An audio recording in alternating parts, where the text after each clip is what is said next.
Assalamualaikum warahmatullahi wabarakatuh. Puji syukur kita panjatkan kehadirat Allah Subhanahu wa Ta'ala yang telah memberikan nikmat sehingga pada kesempatan ini saya bisa menyelesaikan tugas akhir semester 3 dengan baik. Yang terhormat kepada Ibu Haja Mufliha Eskom IMM selaku dosen pengampu mata kuliah perilaku organisasi.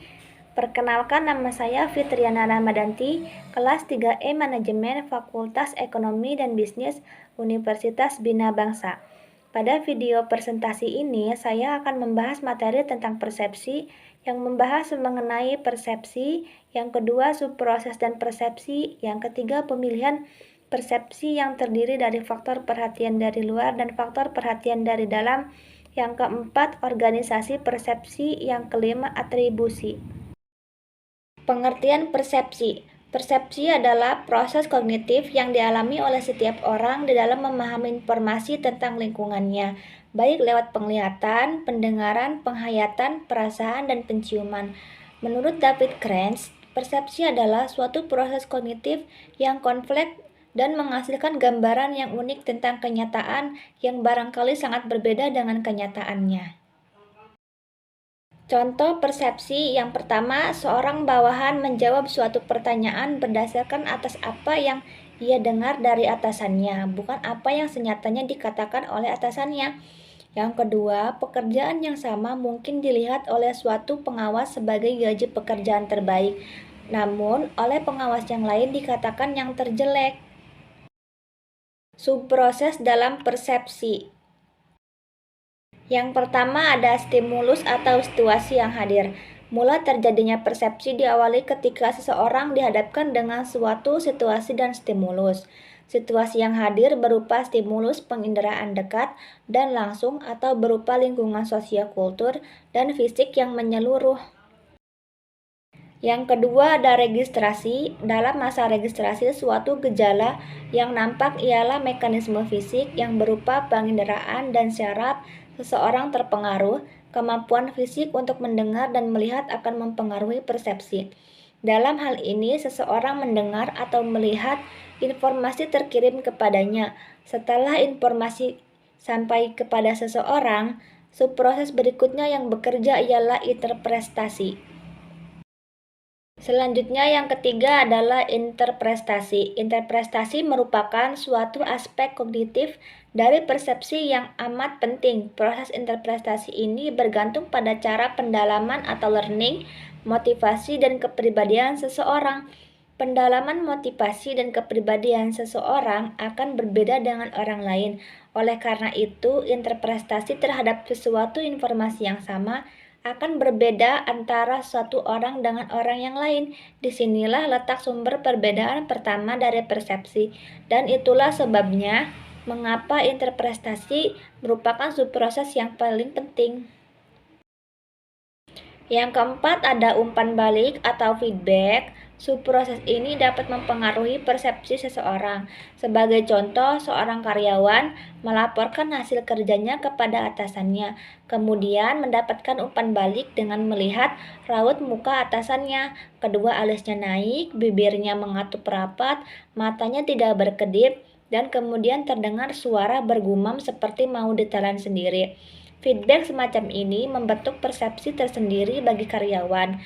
Bagi atasan tersebut barangkali heran bahwa bawahannya mampu melaksanakan tugas dengan baik dan diam-diam dia memujinya. Namun, persepsi karyawan dia berbuat salah tidak membawa kepuasan bagi atasannya. Faktor-faktor yang mempengaruhi pengembangan persepsi seseorang, yang pertama ada psikologi. Persepsi seseorang mengenai segala sesuatu di alam dunia ini sangat dipengaruhi oleh keadaan psikologi. Kedua ada family, orang tua yang telah mengembangkan suatu cara yang khusus di dalam memahami dan melihat kenyataan di dunia ini. Banyak sikap dan persepsi mereka yang diturunkan kepada anak-anaknya. Ketiga ada kebudayaan. Kebudayaan dan lingkungan masyarakat merupakan faktor yang kuat di dalam mempengaruhi sikap, nilai, dan cara seseorang memandang dan memahami keadaan di dunia ini. Pemilihan persepsi. Yang pertama ada faktor perhatian dari luar. Faktor dari luar yang terdiri dari pengaruh-pengaruh lingkungan luar antara lain intensitas, ukuran, pengulangan, gerakan, dan hal-hal yang baru ketidakasingan. Prinsip intensitas dari suatu perhatian dapat dinyatakan bahwa semakin besar intensitas atau stimulus dari luar, layaknya semakin besar pula hal-hal itu dapat dipahami. Suara yang keras, bau yang tajam, sinar yang terang akan lebih mudah diketahui dibandingkan dengan suara yang lemah, bau yang tidak tajam, dan sinar yang buram. Selanjutnya ada prinsip ukuran. Faktor ini menyatakan bahwa semakin besar ukuran atau susunan objek, maka semakin mudah untuk bisa diketahui atau dipahami.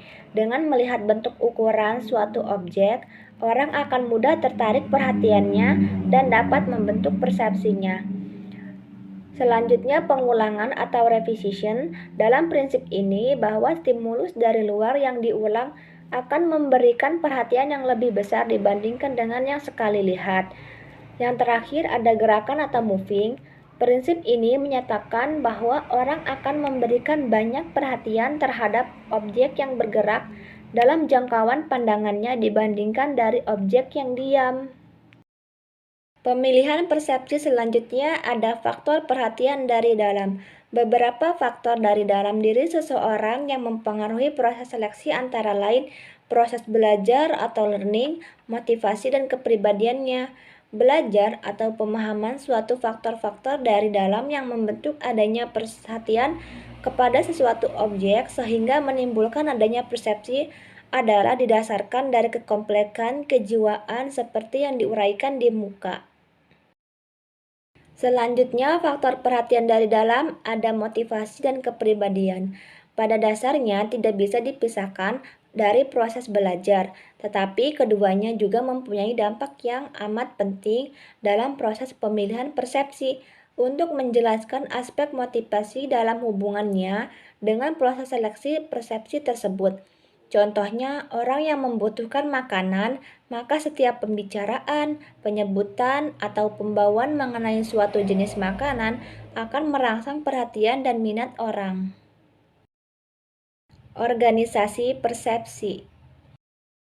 Yang pertama ada kesamaan dan ketidaksamaan. Sesuatu objek yang mempunyai kesamaan dan ketidaksamaan akan dipersepsi sebagai suatu objek yang berhubungan dan ketidakberhubungan.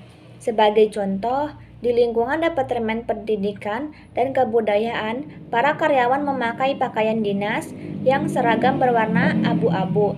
Para pedagang dan kelompok masyarakat lainnya akan mengenal jika ada orang yang dengan pakaian dinas abu-abu membeli rokok di toko pedagang tersebut, maka persepsi pedagang rokok tersebut pastilah pegawai yang bersangkutan adalah Depdikbud. Yang kedua ada kedekatan dalam ruang. Objek atau peristiwa yang dilihat oleh orang karena adanya kedekatan dalam ruang tertentu akan dengan mudah diartikan sebagai objek atau peristiwa yang ada hubungannya. Contohnya seorang laki-laki dan seorang wanita dan dua anak berdiri bersama-sama di perhentian bis kota. Akan disangka mereka berfamili sedang menunggu bis.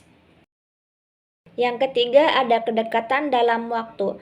Objek atau peristiwa yang dilihat sebagai hal yang mempunyai hubungan karena adanya kedekatan atau kesamaan dalam waktu. Sebagai contoh, jika ada 2 atau 3 pemimpin nasional meninggal bersama-sama dalam waktu yang sangat dekat, maka timbul desas-desus terjadinya suatu persengkokolan. Persepsi sosial.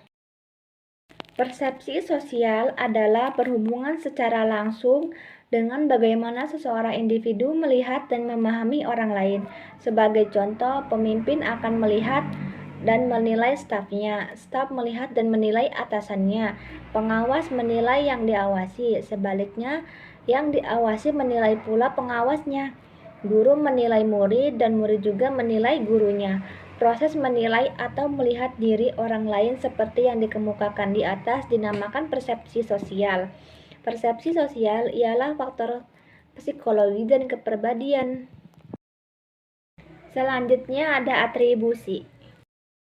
Atribusi ialah suatu proses bagaimana seseorang mencari kejelasan sebab-sebab dari perilaku orang lain. Di sini, seseorang tidak hanya tertarik mengamati perilaku dalam organisasi saja, melainkan mencari jawaban penyebab dari perilaku orang lain yang diamati. Penilaian orang-orang dan reaksinya terhadap perilaku orang lain barangkali banyak dipengaruhi oleh persepsi mereka bahwa orang itu bertanggung jawab atas perilakunya. Contoh perbuatan atribusi yang pertama, ketika produksi naik, manajer yang bertanggung jawab atas kenaikan produksi itu akan dinilai lebih cakap walaupun penyebab kenaikannya karena mesin-mesin yang baru dipasang, bukan karena kecakapannya. Yang kedua, seorang guru rawat yang memecahkan botol-botol obat yang dibawa karena terpeleset lantai licin yang baru dipel bisa dimaafkan, dan barangkali dia bisa dipecat jika pecahan botolnya karena kesengajaan. Kesimpulan dari materi ini adalah persepsi pada hakikatnya adalah proses kognitif yang dialami oleh setiap orang di dalam memahami informasi tentang lingkungannya. Proses persepsi terdiri dari suatu situasi yang hadir pada seseorang. Di sini seseorang tersebut menghadapi suatu kenyataan lingkungan yang harus dilihat dan diartikan. Cukup sekian video presentasi yang saya jelaskan, kurang dan lebihnya mohon maaf. Wassalamualaikum warahmatullahi wabarakatuh.